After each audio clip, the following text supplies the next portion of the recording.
kita akan diperlihatkan adegan ritual pengusiran roh jahat atau setan dari tubuh seorang gadis, tetapi karena roh jahat yang sangat kuat, akhirnya justru sang pastorlah yang meninggal. Sang ayah yang berada di sana terpaksa harus membunuh anak gadisnya tersebut dengan membekamnya dengan bantal. Akhirnya, gadis tersebut pun menghembuskan nafas terakhirnya, dan gadis tersebut bernama Hannah Grace. Akan mengisahkan wanita bernama Megan Rida, seorang mantan petugas kepolisian yang punya masalah berat dalam kehidupan sehari-harinya.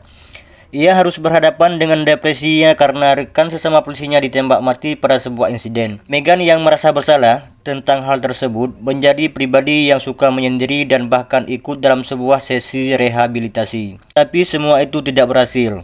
Megan yang juga seorang pengangguran sama seperti saya, akhirnya ditawari sebuah pekerjaan oleh sahabatnya untuk menjadi seorang petugas kamar mayat. Megan pun menerima pekerjaan tersebut karena dia sedang butuh uang untuk beli sabun, make up, softtek, tas cuci, dan keperluan lainnya.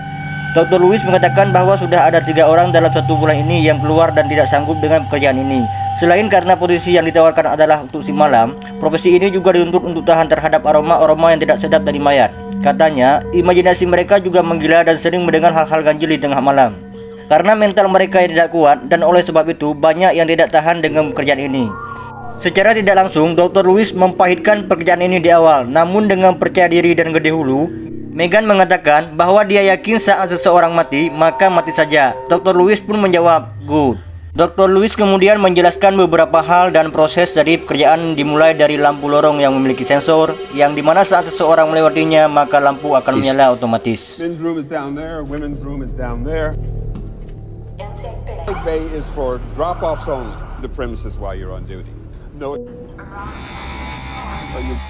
Kemudian saat mayat sudah tiba di pengiriman, dia harus mengambil foto mayat tersebut secara detail dan harus melakukan scan sidik jari mayat tersebut. Crime database. Green. Megan pun menyempatkan diri berolahraga agar badan sehat dan jiwanya kuat. Dan tibalah hari pertama ia bekerja.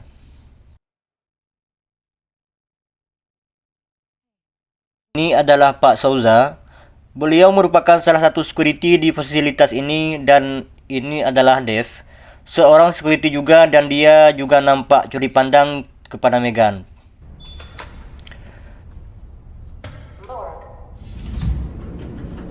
Pekerjaan pun dimulai. Di sini kita sebagai penonton akan dibawa seolah-olah berada di sana di malam yang sepi, dingin, tidak ada rokok dan kopi, karena bukan di warung kopi makanya nggak ada. Dan tibalah sebuah mayat di tempat pengiriman. Megan pun mengambil mayat tersebut dan membawanya ke ruangan. Morgue. Personally,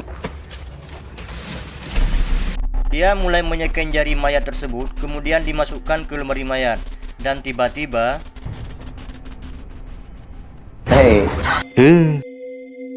Babang Dave ini membuat kaget Megan, dan itu membagongkan. Megan pun terlihat kesal dan menyuruhnya pergi. Tengah malam pun tiba. Terlihat Megan menghabiskan waktunya dengan bermain bola bekel di lorong. Tiba-tiba, alarm berbunyi, dan itu adalah tanda bahwa ada pengiriman. Megan pun keluar, namun saat diperiksa ternyata tidak ada apa-apa.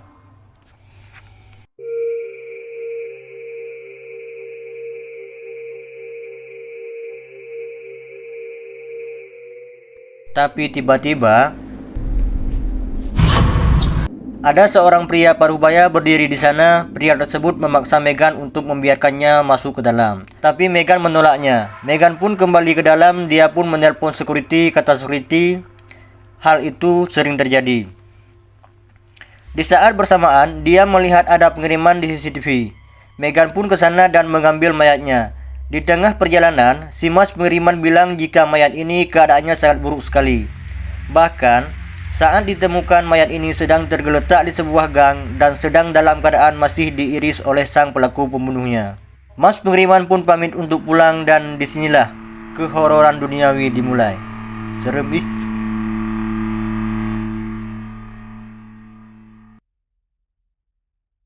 Meghan pun mulai melakukan prosedur pertama, yaitu pemotretan. Tapi entah kenapa mesinnya tiba-tiba error. Meghan lalu coba mengoprek mesinnya, tapi yang terjadi Meghan pun kesetrum. Dan itu aneh sekali. Meghan memutuskan untuk langsung scan jari, tapi komputernya juga ternyata mati. Karena jengkel, Meghan pun memutuskan untuk langsung memasukkan mayat ke dalam lemari.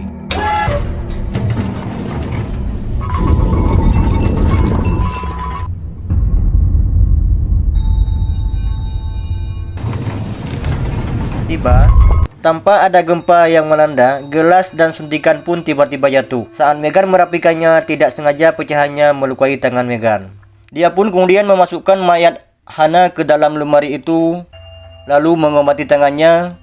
Tiba-tiba, lemari mayat Hannah terbuka sendiri. Dari sini saya ingin menginfokan kepada kalian bahwa karena banyak sekali tiba-tibanya dalam film ini, jadi tolong siapkan mental kalian karena mungkin akan ada banyak jump scare yang tidak semua saya infokan terlebih dahulu.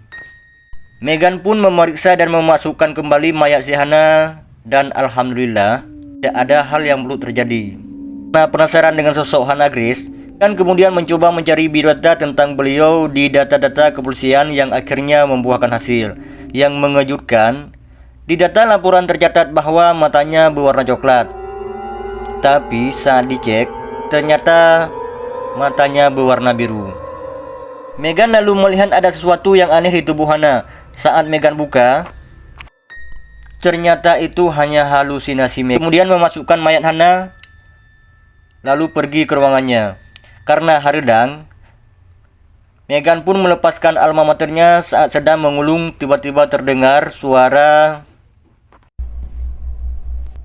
Dave?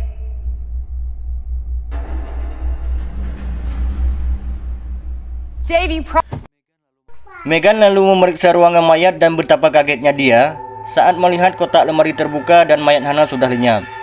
Meghan yang panik perlahan berjalan mundur, yang sudah pasti bukan ke depan, dan tiba-tiba Meghan pun mulai mengikutinya. Dan tiba-tiba pria berbahaya yang tadi langsung memojokkan Meghan. Dia mengatakan, "Jika kamu bergerak, kugorok anumu." Karena Meghan seorang mantan polisi, dia pun melakukan perlawanan dan disitulah terjadi pergelutan. Saat Meghan tersungkur, pria tersebut tiba-tiba menghilang. Meghan lalu mengambil pisaunya dan langsung berlari ke ruangan yang untuk menelepon security.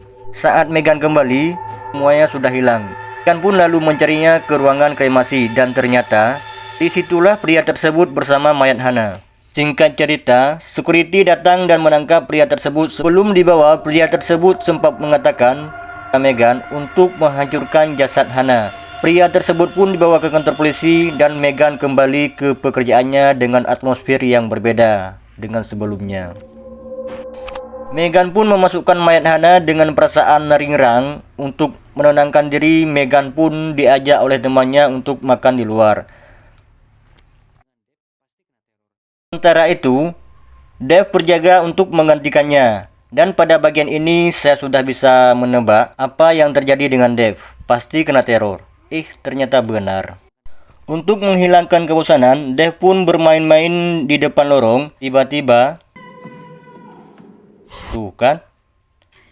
Kemudian dia mendengar sesuatu di ruangan jenazah. Karena penasaran, dia pun masuk mendengar suara tersebut. Ternyata berasal dari kotak mayat Hannah. Saat dibuka, kepala Dave ditarik masuk ke dalam. Dave yang menahan, kemudian dihempaskan ke belakang. Dave lalu melayang. Keadaan di sekitar pun menjadi chaos. Dan akhirnya Dave pun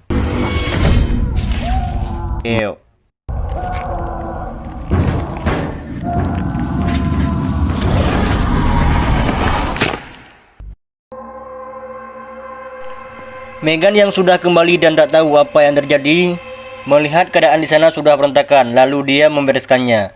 Kemudian Meghan pergi ke kamar mandi karena mulus habis makan rujak bersama temannya tadi. Saat sedang enak-enak setor, Meghan seperti mendengar sesuatu di luar. Kemudian dia mendengar suara pengering tangan yang sedang ngehing. Tiba-tiba bola karet miliknya menggelinding masuk ke dalam toiletnya. Meghan yang penasaran mengintip dari bawah tapi tidak ada siapa-siapa. Kemudian Megan yang merasa ada yang salah dengan mayat Hana lalu mencari informasi di Google. Dia pun menemukan fakta bahwa Hana diklaim telah dirasuki roh jahat. Megan pun kembali memeriksa mayat. Dia menemukan hal yang mengejutkan di mana bekas sayatan di pinggul Hana ternyata sudah menghilang. Di sisi lain, Pak Souza yang sedang memanggil-manggil si Dave, tapi dia tidak menjawab. Kembali ke Megan. Penasaran, Megan pun memeriksa rekaman CCTV untuk melihat apa yang terjadi sebenarnya, dan terkejutnya di saat dia melihat ada bayangan hitam di rekaman tersebut. Megan lalu memperlihatkan rekaman tersebut ke temannya yang menjelaskan tentang kejadian-kejadian yang aneh yang dialaminya. Namun temannya tersebut tidak mengindahkan penjelasan dari si Megan. Si Nana ini pun akhirnya pergi meninggalkan Megan. Karena sungguhnya sedia pun sebaris dulu saat berjalan di tangga. Dia pun mendengar sesuatu di atas dan dia pergi memeriksanya. Dan alangkah kagetnya saat dia melihat mayat Dave. Kemudian, ya, jump scare lagi. Karena ketakutan, si Nana pun lari ke atas gedung. Di sana dia mengalami hal serupa seperti si Dave. Dibuat melayang dan seluruh tubuhnya patah kemudian mati. Tapi sebelum mati, sebenarnya ada bagian jump scare yang cukup membangunkan. Di sini kalau kalian mau lihat, ini nih. Dan dari sini sudah bisa ditebak orang-orang di sekitar Megan pasti dibantai habis seperti si Mas pengirim yang datang untuk mengantar mayat baru. Megan pun menjelaskan tentang luka yang menghilang di mayat Hana. Namun si Mas ini tidak percaya. Si Mas pun kembali ke mobilnya. Kemudian menelpon kekasihnya dan memberitahu perihal apa yang sudah terjadi. Tanpa disadarinya, terlihat mayat Hana merangkak di belakang Megan. Di sisi lain, saat si Mas sedang beranjak pergi, tiba-tiba mobilnya seperti melindas sesuatu. Dia pun turun dan memeriksanya.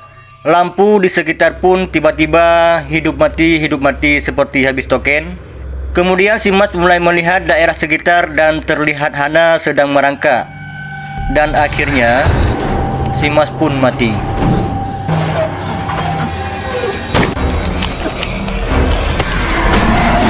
Megan yang sedang kembali memeriksa rekaman CCTV melihat Hana yang merangkak masuk ke dalam lift yang menuju ke tempat pengiriman. Mengetahui si Mas sedang dalam bahaya, Megan pun langsung turun dan memeriksanya. Akhirnya dia melihat si Mas yang sudah dalam keadaan tidak bernyawa. Kemudian kekasih Megan menelpon untuk memberitahu bahwa pria parubaya yang tertangkap tadi ternyata sudah kabur dan membunuh 2 perwira polisi. Tapi tiba-tiba Pak Tua tersebut sudah ada di sana dan langsung menodongkan pistol ke arah Hana. Di situ pria tersebut menjelaskan semuanya bahwa dirinya sebenarnya adalah ayah dari Hana dan Hana sudah dirasuki oleh roh jahat. Agar tidak memakan korban lagi, dia mengajak Megan untuk membantunya membakar mayat Hana. Setelah apa yang sudah terjadi dan akhirnya Megan pun percaya dengan ayahnya dan memutuskan untuk membantunya membakar mayat Hana. Namun, saat akan membakar, tiba-tiba Hana bangun dan menyerang Megan seolah ingin merasuki tubuh Megan. Sang ayah berhasil mencegahnya sampai dirinya tewas karena terbakar. Megan pun berhasil kabur, namun Hana mengejarnya.